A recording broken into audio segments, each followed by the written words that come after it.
الحمدللہ رب العالمین والعاقبۃ للمتقین والصلاۃ والسلام علی نبینا محمد وعلی آلہ وصحبہ اجمعین اما بعد۔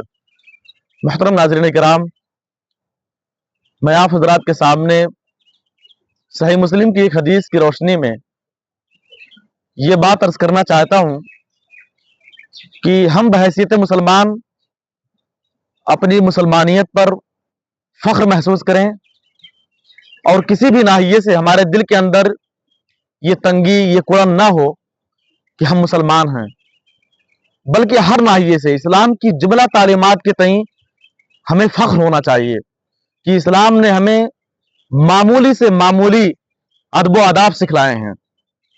اس حوالے سے میں آپ حضرات کے سامنے ایک حدیث رکھنا چاہتا ہوں۔ کتاب الطہارہ باب الاستطابہ کی وہ روایت ہے۔ اس حدیث کو روایت کرنے والے سیدنا سلمان فارسی رضی اللہ تعالیٰ عنہ ہیں۔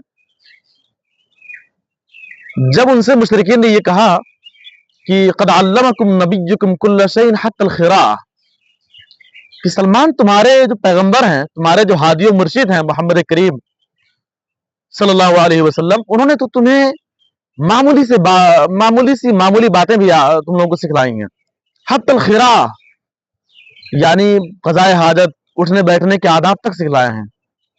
آپ دیکھیں کہ مشرکین کس طریقے سے نفسیاتی طور پر ان پر حاوی ہونا چاہتے تھے اور پیغمبر اسلام جناب محمد رسول اللہ صلی اللہ علیہ وسلم کی ان تعلیمات کا کہیں نہ کہیں وہ مذاق اڑانا چاہتے تھے، اور اس اسلوب سے وہ سیدنا سلمان فارسی رضی اللہ تعالیٰ عنہ کو اسلام کی ان تعلیمات کے تئیں احساس کمتری میں ڈالنا چاہتے تھے۔ لیکن آپ کو پتا ہے کہ انہوں نے کیا جواب دیا تھا؟ ایک تاریخ ساز جواب دیا، جس جواب کے پیچھے ان کی احساس برتری کار فرما تھی، اور جس طریقے سے وہ ایران فارس کے رہنے والے تھے اور مختلف ادیان اور مذاہب سے گزرتے ہوئے جب انہوں نے اللہ رب العالمین کے نزدیک سب سے محبوب ترین دین جب اسلام کو اپنایا تو ان کے فخر اور اعتزاز کا عالم یہ تھا، انہوں نے کہا اجل کیوں نہیں، بالکل اللہ کے نبی علیہ الصلوۃ والسلام نے ہمیں یہ بات سکھلائی ہے۔ کہا کہ لقد نہانا رسول اللہ صلی اللہ علیہ وسلم ان نستقبل القبلۃ لبول او غائط، کہا بالکل اللہ کے نبی علیہ الصلوۃ والسلام نے ہمیں اس تعلق سے بہت سارے ادب و آداب سکھلائے ہیں، اگر تمہیں پریشانی ہے تو سنو۔ اللہ کے نبی علیہ الصلوۃ والسلام نے ہمیں اس بات سے منع کیا ہے کہ ہم پیشاب اور پاخانہ کرتے وقت، اٹھتے بیٹھتے وقت ہم قبلے کا رخ کریں۔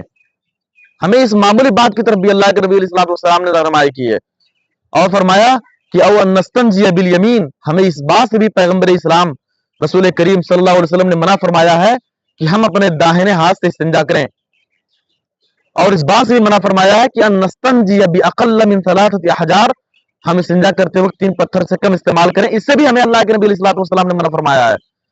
اور پھر ایک اور بات فرمائی، کہا ونستنجی برجیع او بعظم، کہا ہمیں بھی اللہ کے نبی علیہ الصلوۃ والسلام نے اس بات سے بھی منع فرمایا ہے کہ تم ہڈی سے یا لید سے تم استنجا نہ کرو، ہمیں یہ بات بتلائی ہے۔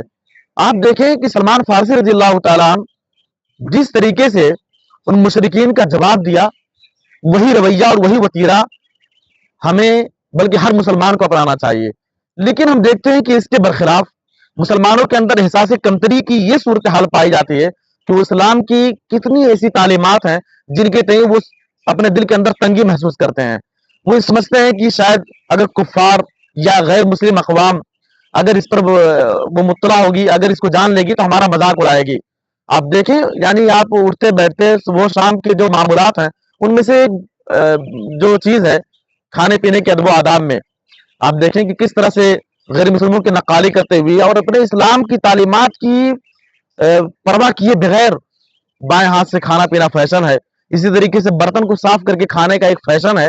یعنی انہوں نے اسلام کی تعلیمات کا بالکل اپنے آپ پر نافذ نہ کرنا یہ ایک فخر سمجھا ہوا ہے، اور اسی لیے کہیں نہ کہیں یہی چیز ہماری ذلت اور ہماری رسوائی، ہماری پستی اور انحطاط اور زوال کا سبب بھی ہے۔ سیدنا عمر فاروق، خلیفہ عادل، امام راشد، امیر المؤمنین، شہید محراب رسول رضی اللہ تعالیٰ عنہ، آپ نے کیا بات بیان فرمائی، اور بہت تاریخ ساز جو آب زر سے لکھے جانے کے قابل ہے۔ آپ نے فرمایا، امام مسلم رحمہ اللہ، امام حاکم رحمہ اللہ نے اسے مستدرک میں روایت کیا ہے، اور شیخ البانی رحمہ اللہ نے سلسلۃ الاحادیث صحیحہ میں بھی اس حدیث کو نقل کیا، اس اثر کو نقل کیا ہے۔ وہ کہتے ہیں کہ نحن قوم اعزنا اللہ بالاسلام، ہم ایک ایسی قوم ہے کہ اللہ رب العالمین نے ہمیں اسلام کی وجہ سے عزت دی ہے. فَمَهْمَا ابْتَغَيْنَا الْعِزَّةَ بِغَيْرِهِ أَذَلَّنَا اللَّهُ. اگر ہم نے اسلام کو چھوڑ کر غیر اسلامی طریقوں سے عزت حاصل کرنا چاہا تو اللہ رب العالمین ہمیں ذلیل کر دے گا. بالکل اسی طریقے سے جیسا کہ اقبال نے کہا تھا کہ گوا دی ہم نے جو اسلاف سے میراث پائی تھی، گوا دی ہم نے جو اسلاف سے میراث پائی تھی، سریا سے زمین پر آسمان نے ہم کو دے مارا. اور وہی صورتحال ہے. جب ہم اسلام سے ہٹ کر کے غیر اسلامی طریقے سے عزت حاصل کرنے کی کوشش کریں گے تو اللہ رب العالمین ہمیں ذلیل و خوار کر دے گا. اللہ رب العالمین ہمارے اندر اسلام کے تئیں احساس برتری کی کیفیت پیدا کرے اور ہمیں جملہ اسلام کی تعلیمات پر عمل پیرا ہونے کی توفیق دے. آمین. وآخر دعوان الحمدللہ رب العالمین.